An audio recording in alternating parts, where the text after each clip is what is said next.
Oh, hey everybody. How we doing, world history students? Welcome to week 2 of distance learning. Now, week 1 got off to a pretty good start, but I think we know that we've all been lacking a little bit of the excitement. And so for this week, week 2, I'm going to be doing some actual notes. And also this week, I have added to the presentations sound effects.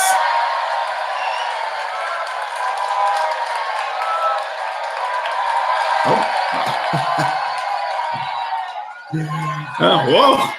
I mean, I thought it would be a good move. I didn't know you'd be that excited. Of course, we are going to have to keep doing some learning and some assignments and things like that.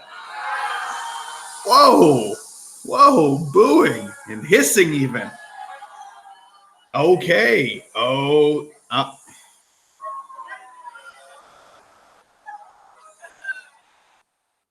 we done? Okay. And I did, so we got some applause, we got some the booing sound effect, but I tried to keep it realistic too. So like I got a couple that if I make a joke, I have this sound effect.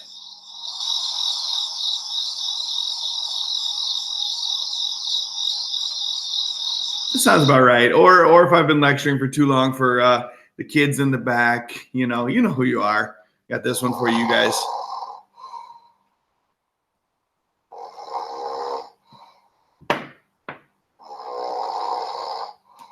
As you can tell, they've already added a lot to the class presentations. So let's get into today's presentation. First of all, let's recap the weekend. I sent out a remind message. If you're not on remind yet, you should definitely join, because if you did, you'd see that like throughout this process, I have I've changed my appearance. Yep, there I am. Yeah, that's what I look like now.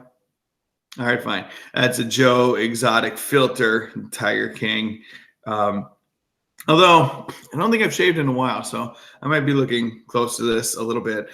Also, if you saw over the weekend, you can follow at ntfuller11. We jumped in the lake.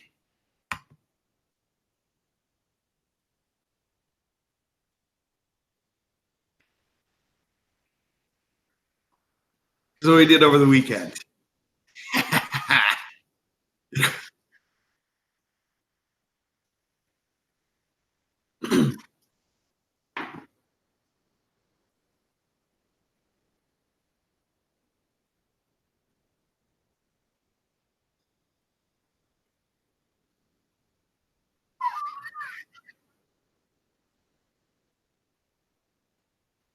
Okay, so there you go. That's what we did over the weekend. And it was a good time. Some people were like, yeah, it was really cold. My neighbor said it was 42 degrees.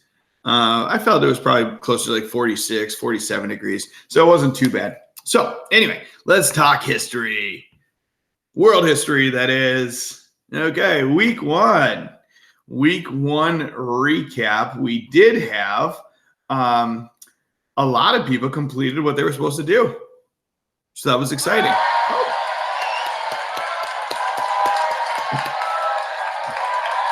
Oh, all right. But there were some people who didn't quite finish everything. And some of you even got like a notification that your grades were updated and that you weren't doing so well. And you were like, Mr. Fuller, why are you making my grades so bad? And then you took care of what you needed to take care of. And that was good. So if for some reason you weren't able to complete last week's assignments, you got to get in contact with me. We can still get it done. It's just going to be more complicated because we are moving on. And this week, I'm sticking to the school calendar. And if you've looked at the school calendar, you'll notice that this is a 3-day week.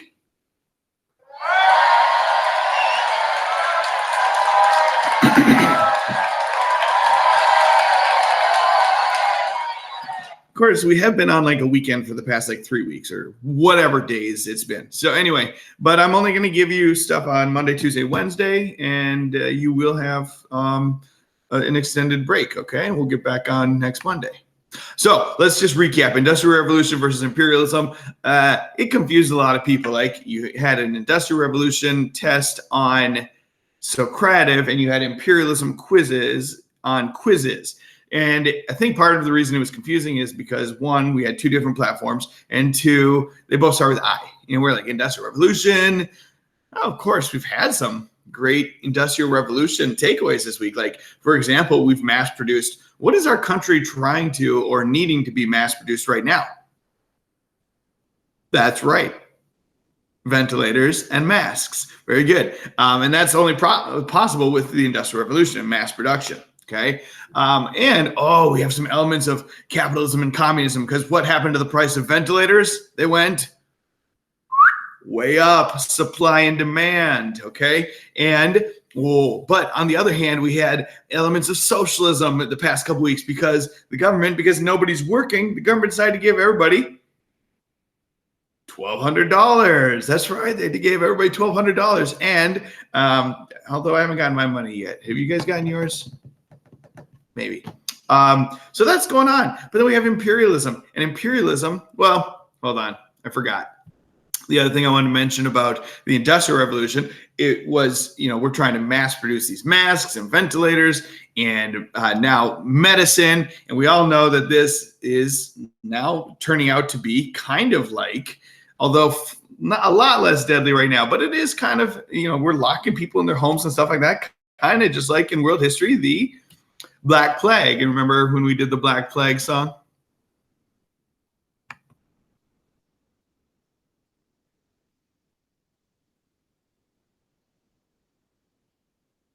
Because the Black Plague was spread, as we know, by the fleas on the rats. That's right. And I thought we could be like, ooh, don't eat bats, don't eat bats.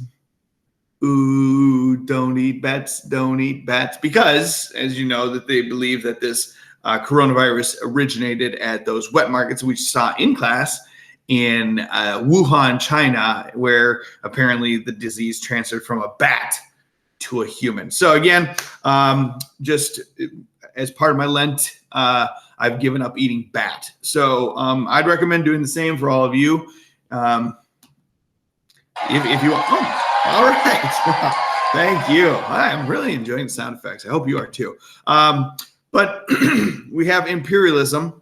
And imperialism was basically countries that had tied into Industrial Revolution as well, because it's countries invading and taking over other countries to control their resources so they can exploit them. Capitalism, exploitation, and they can use those resources, exploit them, sell them, and make a lot of money. Of course, they were able to do this because of the Industrial Revolution, mass production of the weapons, and they had large armies. It was mostly European countries, and they were specifically doing it. If you looked at any of those maps and things like that, it's happening in Southeast Asia, India, Philippines, Vietnam, and then also Africa. And a lot of times people think, well, yeah, it's because we grew up thinking that there's a European superiority, and we felt that the Europeans were richer and smarter and all these things. But we know that's not true because, let's see here. Who is that one really rich guy from Africa? You remember his name? Let's see if we got this here. See, we have music clips this week too.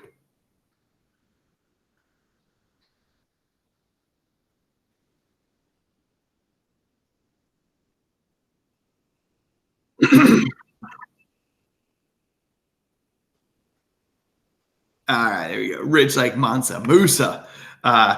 But really, Europeans had an advantage because they were mass producing the weapons. And so they went in and their armies were much stronger, and they were able to take over parts of Africa and basically exploit. Africa right now is like, 48 to 53 countries. Back then, Europe split it up, and it was like 12 different nations. And Europeans, actually, a lot of the modern day conflicts in Africa are directly because of European imperialism taking over. They didn't take into account any of the cultural language barriers, anything like that. And so Europe really messed up Africa during this time period. Okay.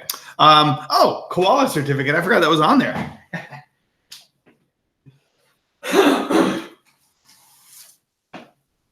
So Remember back in the day, we adopted a koala. A lot of people helped chip in for that. Do you remember the koala's name? That's right. It was Triumph. And what do you remember about Triumph? Very good. He only has 3 limbs. So here's the certificate that I got in the mail for this, because you guys are so generous. We raised what, like $180, I think it was, to help sponsor koala. Because at the time, oh look, they gave us a button. Yes. At the time, Australia was on fire, and this was like the world's #1 problem. And here we go. There's a little Triumph. There's our picture of Triumph. And here's the certificate. Or here's an explanation. And then there's our actual certificate. Boom. Remember, the adoption, Triumph is not going to come to the United States. However, if you do go to Australia, you'd be able to go visit Triumph if you're in the area. I mean, it's a huge country, but if you're close, you could go see Triumph. So anyway, thank you. You guys are so awesome. I miss you guys. I hope you're doing well. Maybe you miss being in class too. Maybe you don't. I don't know. But it was certainly very generous of all the people who were able to help donate for that. Okay, meeting times this week. So here's what we're doing. We're not officially scheduling any meetings. What I will do is we will have meeting times at 10:30 to 12 p.m. So 10:30 a.m. to 12 p.m. Monday, Tuesday, Wednesday, but not Thursday because those are days off. So Monday, Tuesday, Wednesday, 10:30 to 12, I'll have open meeting times. I'm just kind of doing an hour and a half block based on how many people showed up last week. Let's do a whole block. If you have questions, you want to say hi, you can come at that time. If not, that's okay too. And finally, what do we need to do this week? This week will be less confusing than last week because it does not start with an I. This week starts with a W. That's right. We're getting into World War I. World War I. I don't know. World War I is what we're starting this week. We're not going to cover the whole World War in this 3-day week. In fact, today's assignment is just watching this and answering the questions. If I get this onto an ed puzzle, hopefully I do. If not, you just got to watch it. But this week we're starting World War I, and that tomorrow we'll have some notes, and then we'll have a quizzes on Wednesday. And then next week, we'll continue learning about World War I. So, there's some great movies about World War I. I'll tell you about them later this week. Okay? If you have any questions, please email. Show up to a meeting between 10:30 and noon. Join the class Remind. It's World, WORLHIST. WorldHist 16, so WORLHIST 16.